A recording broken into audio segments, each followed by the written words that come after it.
Kind of Way by David Tensen. I know that you know, so I should probably confess it, not because it's a bad thing, but because it's normal and necessary to admit you've disappointed me and continue to, although I don't mind as much now. Still, there were many times I prayed, followed the rules, gave my 2 mites, did all the things I was told would work and others certified with charismatic conviction to do more, give more, faith more, sacrifice more, lots more. But still, nothing. No breakthrough like I believed, like I prayed for. I underestimated you. I wanted to believe you were containable, constrainable, and reliable in the my way kind of way. The magician, hitman, slot machine, deal maker, earth shaker, genie in a bottle kind of way.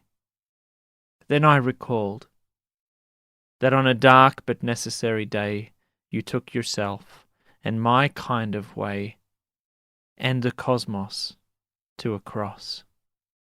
Then you went missing for 3 days, and my world fell apart.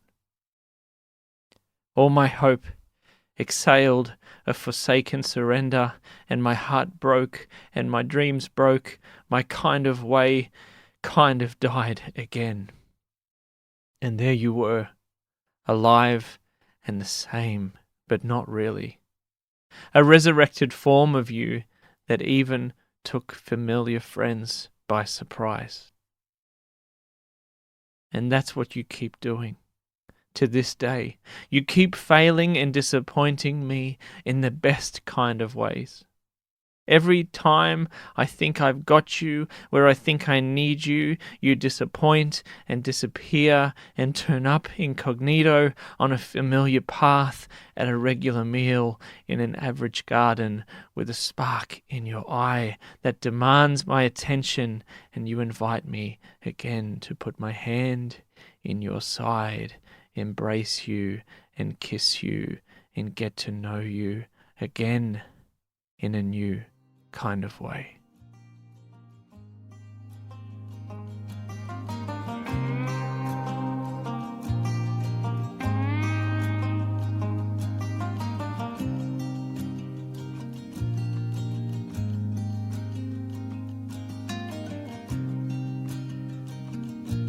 So I wrote this over the Easter weekend in 2019, and it reminds me of the necessary laying down and dying of agendas and dreams I had for God to turn up like some kind of bellhop or magician or sugar daddy or Santa Claus or genie in a bottle or despot that I could manipulate, appease, or broker deals with. I think our ego, our flesh, our immaturity prefers this because it doesn't need to risk nakedness, vulnerability, being exposed and loved as we are. It shouldn't be a surprise that we've turned the Easter message into some kind of transactional appeasement deal. And this year more than ever, Golgotha, the grave, and the gardener remind me of the essential role which God disappointing and disappearing. That God has to disappoint, he has to disappear for my own maturity and growth. It reminds me that the unconditional love given towards me is actually required in return. Like in any healthy family relationship, this unconditional love both ways is what establishes true love, and the catch for us is we simply need to mirror and give back in a way that God has given to us unconditionally. I'm reminded of the need to move beyond religious constructs based on, to quote Paul Young, magic, separation and sacrifice, to something extravagantly hidden in plain sight throughout the cosmos, including the kindness of strangers, the cheeky smile of a child, the warm embrace of my wife, a good laugh with a friend, the tearful reading of a poem. But to see this, my kind of way, must give way to see the way in the way that God decides to be unveiled. This again was a fairly popular poem over the Easter break, and it was a joy to hear that some people that it was translated into Spanish, I think, and maybe another language, and read over a Christmas service. And I think an Easter service. I think any time that we just allow God to be God, we really have to let go of the way that we've seen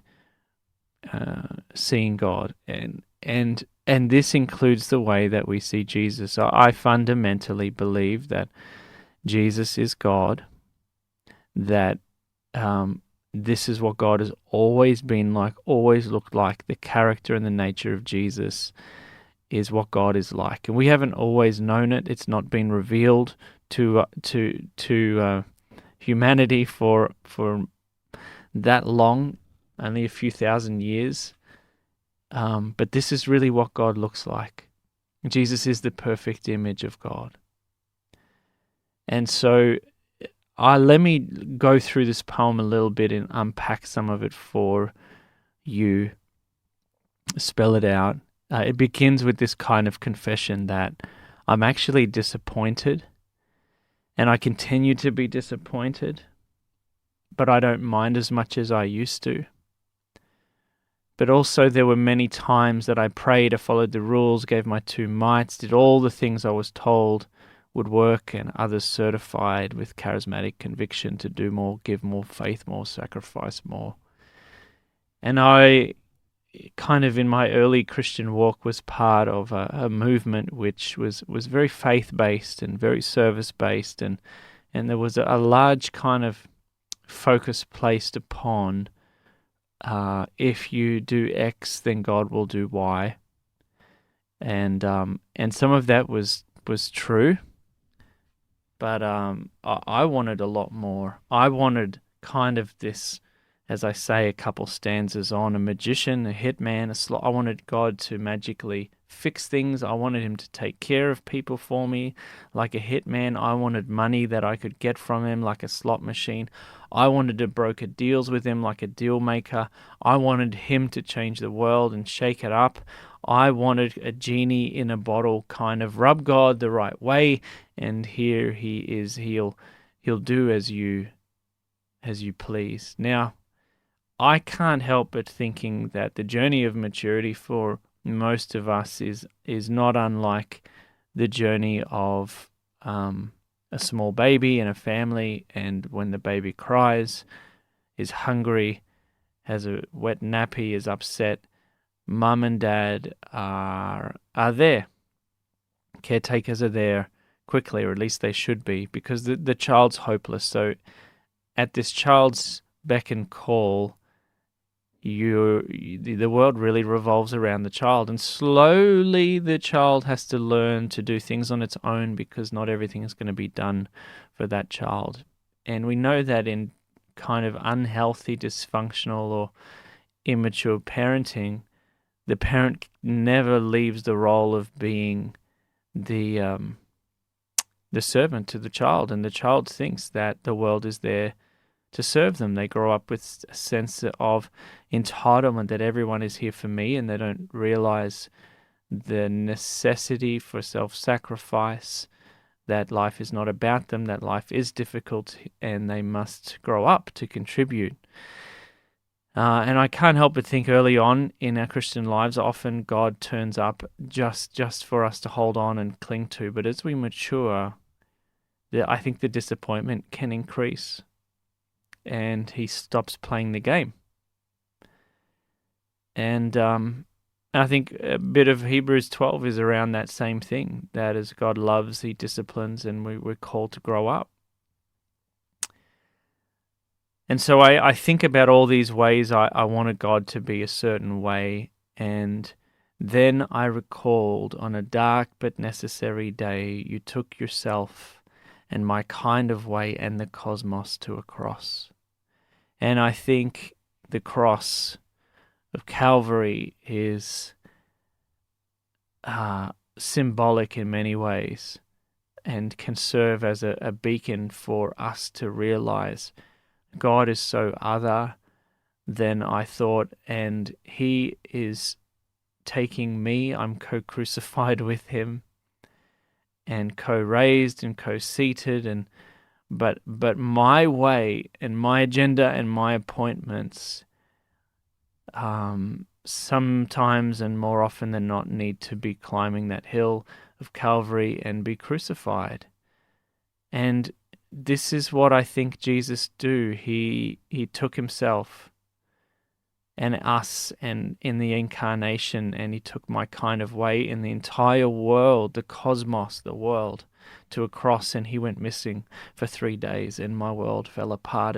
And here in the poem I begin to kind of sympathize and resonate with those that were around him at the time, but I think there are times where God just goes missing and he's doing more in that disappearance than we might give him credit for. He does more in that absence, but we can feel like when God doesn't pull through that our world falls apart. And all our hope exhales a forsaken surrender. Our hearts break, our dreams break, and our kind of way kind of dies again and again.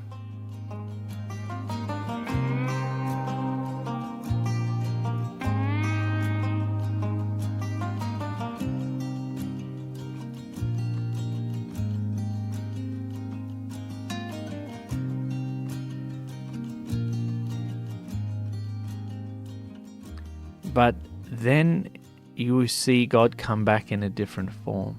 We see Jesus come back in a different form. He's alive and the same, but he's not really the same. There's a resurrected form of who Christ is, and I think too this is symbolic and can point towards the way that God is revived in our thinking, revived in the way that we see him, revived in our vision and our perception, and in these new seasons after disappointment, after disappearance, God turns up and we don't recognize what he looks like because he's different.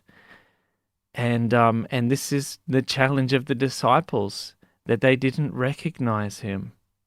And it says, and there you were, alive and the same, but not really, a resurrected form of you that even took familiar friends by surprise. And I think our familiarity with God at times and seasons, and sometimes these seasons are years apart, sometimes they can feel months apart in rapid growth periods, but we don't recognize him because we've changed and he changes and he calls us to see him in a new light. And that's what you keep doing to this day. The poem says, you keep failing and disappointing me in the best kind of ways.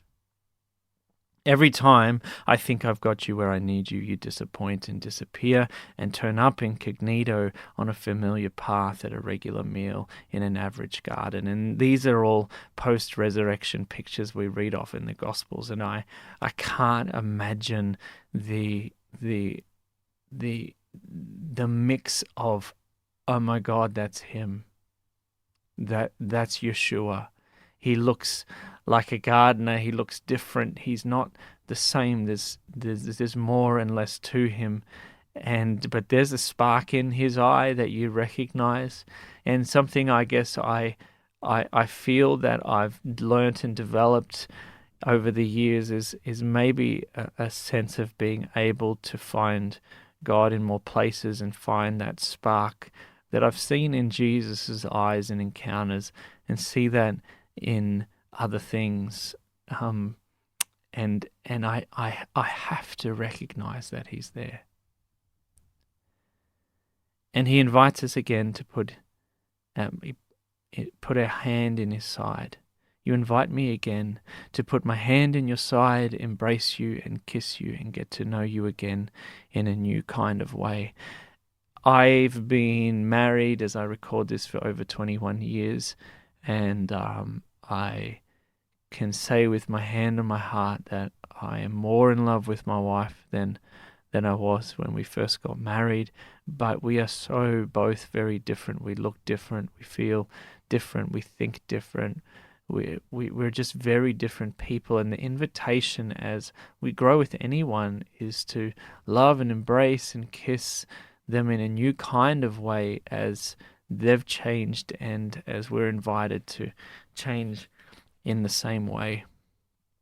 And so whatever this piece means for you, I hope that it speaks to some points in your life where you've prayed and believed for things, where you've been promised, where you've done all the right things and God has disappointed you. But may you find the joy in knowing that you now have an opportunity to know Him in a new kind of way. Not my kind of way, but in a new kind of way, that your relationship with God can flourish.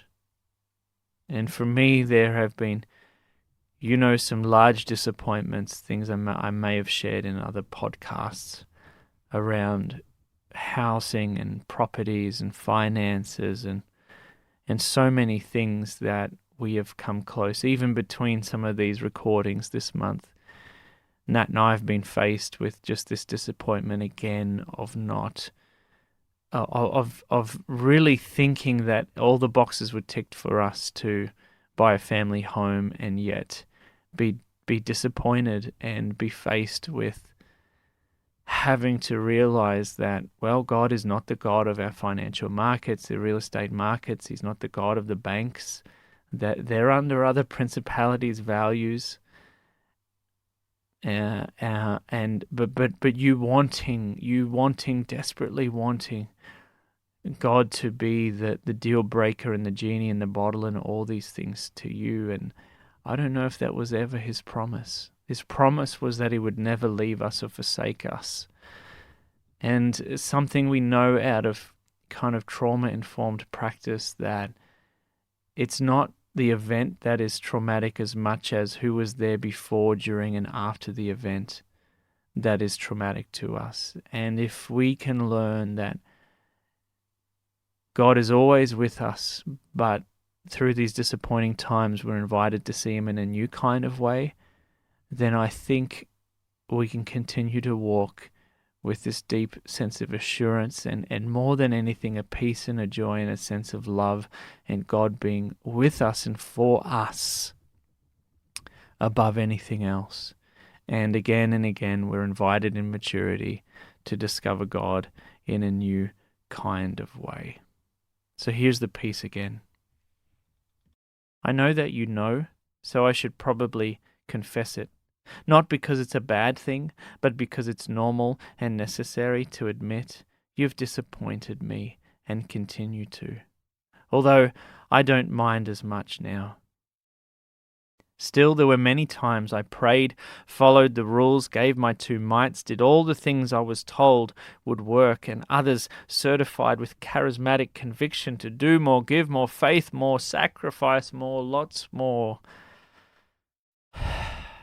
But still, nothing. No breakthrough like I believed, like I prayed for.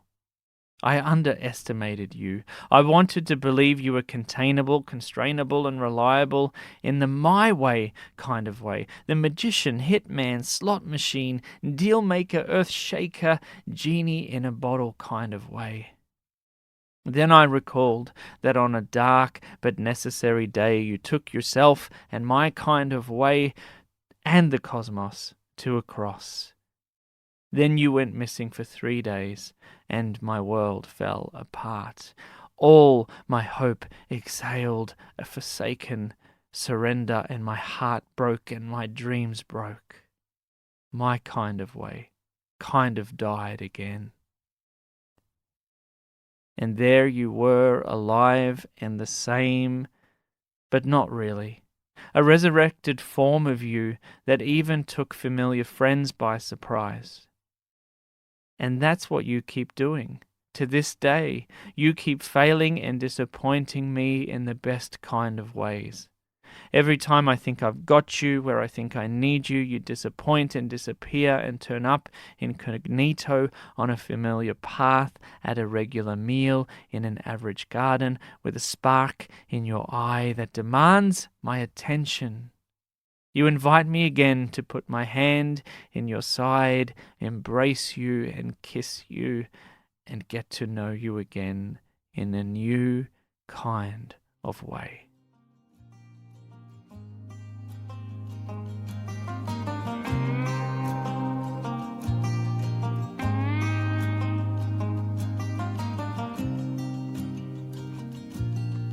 Thanks for listening to this podcast. It's available on iTunes, Podbean, Spotify, davidtensen.com, and also on our Patreon page, patreon.com/leaderheart, where you can find more stuff and support us through a monthly donation.